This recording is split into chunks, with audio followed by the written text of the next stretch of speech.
Para poder leer el animalfabeto con su hijo por las tardes, pueden hacer que su hijo o su hija les lea poniendo su dedito en la mayúscula al decir el nombre del animal. Por ejemplo, aquí tenemos la mayúscula A. Significa que Álvaro comienza con una mayúscula porque es nombre propio. Alce es un sustantivo, así es que alce no lleva mayúscula y por eso tenemos una minúscula. Así es que esto se puede leer Álvaro alce a.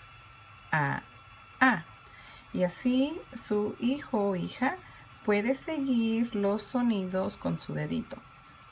Benito burro, b, b, b. César cerdo, s, s, s. Carlos camello, k, k, k. Chelo chivo, ch, ch, ch. Y así sucesivamente.